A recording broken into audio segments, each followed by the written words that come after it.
ఏపీలో ఎన్నికలు దగ్గర పడుతున్న వేళ టీడీపీ జనసేన దూకుడు పెంచాయి. మంగళగిరిలో టీడీపీ జనసేన పార్టీలు కలిసి బీసీ డిక్లరేషన్ ప్రకటించాయి. ఇక టీడీపీ అధినేత చంద్రబాబు నివాసానికి జనసేన అధినేత పవన్ కళ్యాణ్ వెళ్లనున్నారు. వీరు ఢిల్లీ పర్యటన రెండో విడత అభ్యర్థుల జాబితాపై చర్చించనున్నారు. ఈ నెల 7వ తేదీన చంద్రబాబు ఢిల్లీ వెళ్లే అవకాశం ఉన్నట్లుగా తెలుస్తోంది. చంద్రబాబు ఢిల్లీ పర్యటనలో ఎన్డీఏలో టీడీపీ చేరికపై క్లారిటీ వచ్చే అవకాశం ఉన్నట్లుగా తెలుస్తోంది. టీడీపీ అధినేత చంద్రబాబు నివాసానికి జనసేన అధినేత పవన్ కళ్యాణ్ చేరుకున్నారు.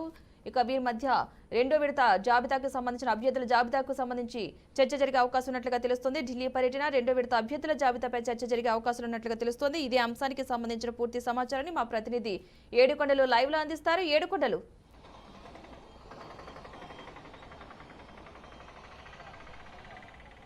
పద్మ కొద్దిసేపటి క్రితమే అటు జనసేన అధినేత పవన్ కళ్యాణ్ నారా చంద్రబాబు నాయుడు ఇంటికి నివాసానికి చేరుకున్నారు. ఉండవెల్లో ప్రస్తుతానికి నారా చంద్రబాబు నాయుడు అలాగే పవన్ కళ్యాణ్ ఇద్దరు కూడా భేటీ అయ్యారు. ముఖ్యంగా ఏదైతే రెండో జాబితా మీద ఇంకా కసరత్తు అయితే కొనసాగుతుంది. రెండో జాబితా కూడా విడుదల చేసే ముందు అసలు ఏదైతే ఇటు పవన్ కళ్యాణ్కి సంబంధించినటువంటి 24 సీట్లు సర్దుబాటులో పవన్ కళ్యాణ్ ఇప్పటికీ కూడా ఇంకా స్పష్టత రాలేదు. అలాగే అటు చూస్తే 94 సీట్లు ప్రకటించినటువంటి టీడీపీ ఇప్పుడు ఏదైతే అటు మహాసేన రాజేష్ వెనక్కి తగ్గడంతో అక్కడ మరొక వ్యక్తిని ఇప్పుడు నియమించేందుకు ఇక్కడ కసరత్తు అయితే కొనసాగుతుంది. అయితే ముఖ్యంగా ఏదైతే రెండో జాబితా విడుదల చేసే ముందే అటు బీజేపీ తోటి పొత్తు మీద కూడా చర్చించేటువంటి అవకాశం ఉంది. ఇప్పటికే అటు పురంధరేశ్వరి ఢిల్లీకి బయలుదేరి వెళ్ళిన నేపథ్యంలో ఈరోజు సాయంత్రం కానీ రేపు కానీ అటు టీడీపీ అధినేత చంద్రబాబు నాయుడు అలాగే పవన్ కళ్యాణ్ ఇద్దరు కూడా ఢిల్లీకి వెళ్తారనేటువంటి సమాచారం అయితే అందుతోంది. అయితే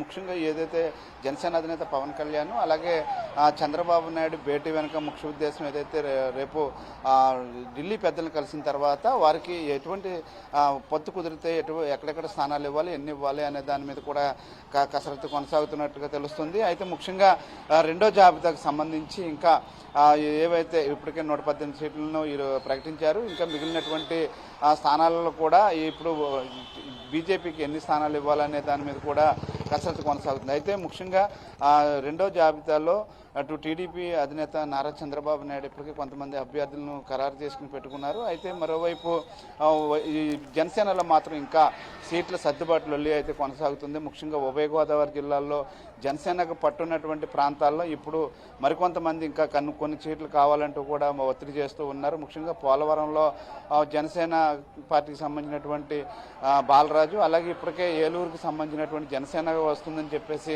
ఆశపడినటువంటి అప్పలనాయుడుకు చేదనుభవం మిగిలింది. అది బడేటి సంటికి కేటాయిస్తూ కూడా టీడీపీ తన ఖాతాలో వేసుకుంది. అట్లా ఇలా చూస్తే ఇప్పటికే అటు భీమవరం ఏదైతే పవన్ కళ్యాణ్ పోటీ చేస్తారని వార్తలు వచ్చాయో అక్కడ ఇప్పుడు రామాంజనేయుల పేరు వినిపిస్తుంది టీడీపీ నుంచి. ఈ విధంగా చూస్తే రెండో జాబితా తయారు చేసేటప్పుడు చాలా క్లిష్టమైనటువంటి పరిస్థితి కూడా ఉన్నట్లుగా తెలుస్తుంది. అయితే ఈరోజు చూస్తే ఇటు పవన్ కళ్యాణ్ జనసేన అధినేత పవన్ కళ్యాణ్ టీడీపీ అధినేత నారా చంద్రబాబు నాయుడు ఇద్దరు కూడా రెండవ జాబితా మీద అయితే కసరత్తు ప్రారంభిస్తూ ఉన్నారు.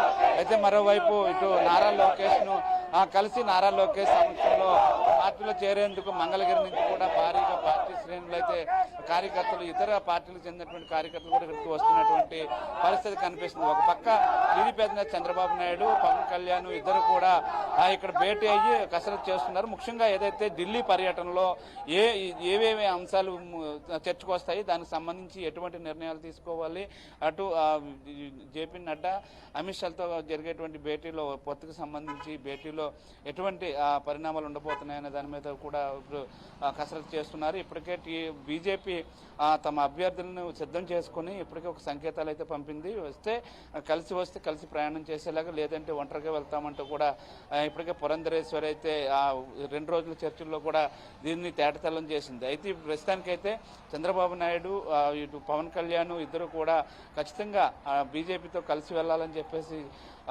పవన్ కళ్యాణ్ పట్టుబడుతున్నారు. ఎందుకంటే ఇప్పుడు పవన్ కళ్యాణ్ ఇప్పటికే ఎన్డీఏ కూటమిలో ఉన్నారు. అయితే చంద్రబాబు నాయుడు ఇప్పటి వరకు కూడా ఎన్డీఏ కూటమికి వెళ్ళలేదు. అలాగే గతంలో ఏదైతే 2014లో ఉన్నటువంటి మైత్రి బంధాన్ని కూడా 2018లోనే ఆయన తెగతింపులు చేసుకున్నటువంటి పరిస్థితి. ఇప్పటివరకు కూడా దీని మీద స్పష్టత రాలేదు. అయితే ఈ రోజు భేటీతోటి మరొకసారి ఇద్దరు కూడా ఆ పొత్తులకు సంబంధించి కూడా సుదీర్ఘమైనటువంటి చర్చ అయితే ఇద్దరి మధ్య కొనసాగుతుంది. అలాగే ఈ చర్చ అయిన తర్వాత బీజేపీతో పొత్తు కుదిరితే వారికి ఎన్ని సీట్లు ఇవ్వాలనే దాని మీద కూడా ఇవాళ అయితే ఒక స్పష్టతకు వచ్చిన తర్వాత ఢిల్లీకి వెళ్ళేటువంటి అవకాశం ఉన్నట్లు తెలుస్తుంది. పద్మ.